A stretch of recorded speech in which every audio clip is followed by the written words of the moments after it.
From floating mountains to vast rice terraces, Vietnam is a backpacker's paradise. What's going on, my dudes? My name is Noah VDE, and I recently spent 1 month traveling this amazing country. Here's how I did it. First off, catch a plane and head to Hanoi in northern Vietnam. On top of being the gateway for so many northern destinations, Hanoi is also an amazing city. Whether you're looking for street food, amazing architecture, or just a good night out, Hanoi's got it all. 3 days is a great amount of time to spend here. Make sure you get a SIM card, as well as try all the street food you can. Vietnam's known for it, and for good reason. Oh yeah, and there's no such thing as crosswalks in Vietnam. Oh my gosh. I really hope they stop for me and or go around me. It's time to get out of the city and go somewhere magical, Ha Long Bay. Ha Long Bay is known for its emerald green water and beautiful limestone mountains. My friends and I booked a 3-day, 2-night boat tour for about $130 US.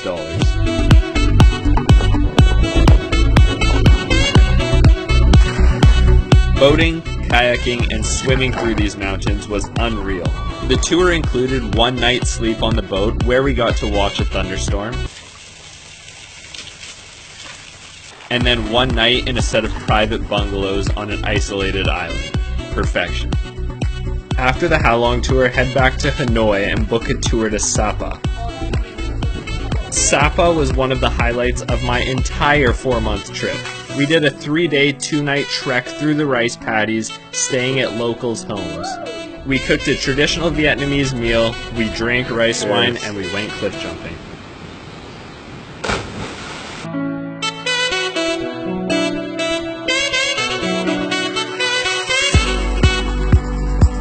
Up next is Phong Nha. Head back to Hanoi, maybe rest a day, and then catch a bus.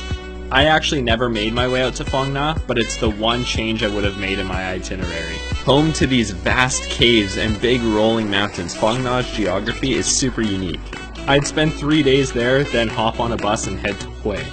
Hue is a city with tons of Vietnamese history. We spent 3 days, toured the demilitarized zone, then we rented mopeds and went to explore an abandoned water park.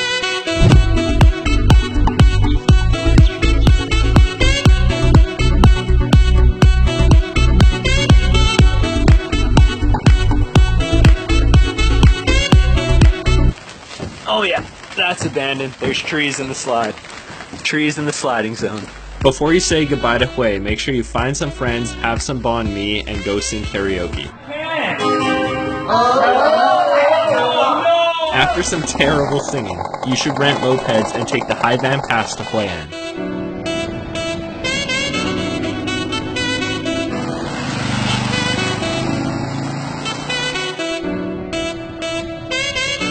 Oh, and make sure you don't forget to stop for pork buns on the side of the freeway. Only in Vietnam do you stop on the side of the freeway to buy a pork bun. I don't even know what's in here, but it's pretty good. An extremely scenic ride later, you'll arrive in Hue An, one of my favorite cities in Vietnam. It's a very nice town and has some awesome beaches. It's the perfect place to relax for a couple days. If you're looking for custom clothing, look no further. Chris and Christian both got tailored suits for a fraction of the price you'd pay at home. And if you happen to be in Hue An during a full moon, you can attend the Lantern Festival, a huge celebration of lights. Snag a bus from Hue An down to Nha Trang to spend the next 2 days. You should check out the city, the beaches, the night market, and if you're brave enough, try durian. What's apparently the king of fruits is one of the most rancid things I've ever tasted. It turned out to be durian. I thought it tasted awful. The trip is coming to an end, so hop on a bus and head to Moi Nay for the next 2 days. You can spend a day exploring the small town and hanging out on the beach, but the reason Moi Nay is so special is its sand dunes and ferry stream. We took a tour to the sand dunes during sunrise and then visited a fishing village as well as the ferry stream, a running river that only goes up to your ankles.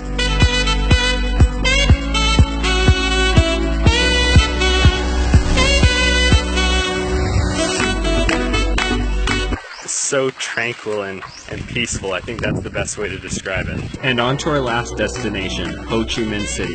Catch a bus from Moi Nay to Ho Chi Minh and spend the next couple days taking in the crazy. I highly recommend checking out the War Remnants Museum. I'm not usually one for museums, but I found this very eye-opening. Oh, and this isn't just a Ho Chi Minh City tip, but drink coffee. Vietnamese coffee is world renowned. Depending on what you plan to do next, you can either take a bus to Cambodia, fly from Ho Chi Minh to somewhere else, or if you have some time left over, explore the south. And there you have it. That is spending 1 month in Vietnam. Thank you. There is so much more to this beautiful country than I'm able to get across in a short guide, so hopefully you're able to snag some ideas from this. Thank you so much for watching. Tag a buddy that you'd want to visit Vietnam with, and I'll see you in another one.